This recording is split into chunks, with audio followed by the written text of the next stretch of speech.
किसी भी अभ्यर्थी की गिरफ्तारी नहीं हो रही है, तो वो एक अलग सी चीज है कि अभ्यर्थियों की गिरफ्तारी नहीं हो रही है। क्या उनके वो 15 लाख रुपए किस तरह से वो बात की जाएगी, उसके बारे में हम बात करेंगे। या जो वो पैसे हैं क्या वो प्राप्त कर लिए गए हैं, किस तरह से ये चीजें हुई हैं। अभ्यर्थियों का नाम सामने नहीं आ पाएगा, अभ्यर्थी कौन थे वो पता नहीं चलेगा। तो ये सारी चीजें क्यों हो रही हैं, किस तरह से हो रही हैं, और जरूर ये जो लगातार इसमें जो बातें कही जा रही हैं, सूत्रों से पता चल रहा है कि तमाम अभ्यर्थियों को पूछताछ के लिए भी बुलाया जा रहा है। तो पूछताछ के लिए बुलाने के बाद क्या कुछ हो रहा है उनके साथ, वो भी एक अपने आप में प्रश्न है। और आज एसटीएफ के कार्यालय में हम कल बड़ी एक बात हो रही थी, तमाम बच्चे बात कर रहे थे कि सीबीआई की इस पर जांच होनी चाहिए, और एसटीएफ आज वही निकलकर सामने भी आई है कि हाँ, हम अच्छे तरीके से इस पर जांच कर रहे हैं और 24 घंटे में अगले बहुत सारी इस पर जांचें भी होनी चाहिए। आ जाइए सर, एक दो प्रश्न करने थे सर। जैसे एक सर बड़ा प्रश्न आपने बोला था कि अभ्यर्थियों के लिए हम कोई गिरफ्तारी नहीं है, तो फिर नाम भी सार्वजनिक नहीं होंगे उनके?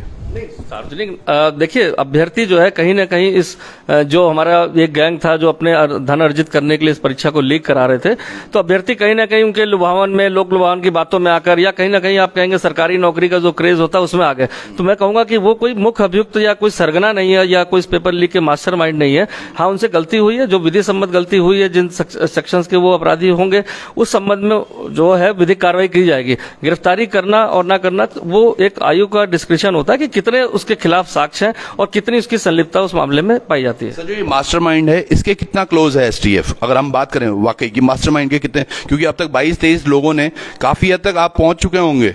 देखिए, पेपर लीक में मास्टरमाइंड वही होता है जो पेपर को जहां से लीक कराने का सोर्स है वो आ जाता है। सोर्स में हमने 2 लोग को आइडेंटिफाई कर लिया है। जो सोर्स एक कर्मचारी था जिसने वहां से निकाला था, और एक जो उसका ओनर था। तो कहा जाए, जब सोर्स आपके पास मिल गया है तो बीच और लास्ट की कड़ी और बीच की कड़ी में कुछ लोग बाकी रह गए हैं जो इसमें और शामिल थे। तो क्या लग रहा है आपको, कितनी और गिरफ्तारियां? देखिए, अब जैसे जैसे साक्ष्य आते जाएंगे तो मेरा मानना है कि अभी कुछ लोग छूट रहे हैं जो हमारे विवेचना में साक्ष्यों में आ रहे हैं। तो जल्दी मुझे लगता है कि मैं इसमें जो भी इस कड़ी में जुड़े हुए थे वो सूत्रधार या जो भी उसके मास्टरमाइंड के रूप में कहिए काम कर रहे थे, या पेपर को एक जगह से दूसरी जगह लेकर धन अर्जित कर रहे थे, अपने छात्रों को बांट रहे थे, तो वो जल्दी पकड़े जाएंगे।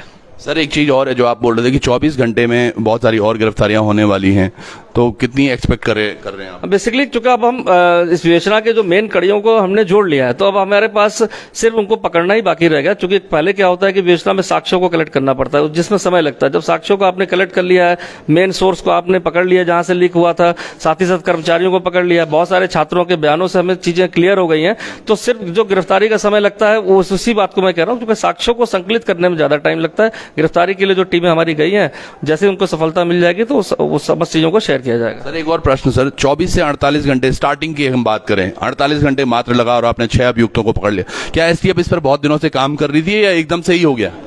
देखिए, बहुत दिनों से काम नहीं कर रहे थे, लेकिन आयोग से हमें पूर्व में शिकायत प्राप्त हुई थी। जब तक हम प्राथमिक जांच उसकी पूर्ण करते और इन शिकायतों का संज्ञान लेते हुए माननीय मुख्यमंत्री जी ने इसमें तत्काल मुकदमा दर्ज करने के आदेश दिए गए थे। उनकी अपेक्षाओं को देखते हुए, इतने बड़े घोटाले को, एक संदेह जो उत्पन्न हुआ था उसको देखते हुए दिन रात काम किया गया, और साक्ष्य जैसे ही हमें मिल गया तो उसमें गिरफ्तारी कर ली गई। चलिए, बहुत बहुत धन्यवाद।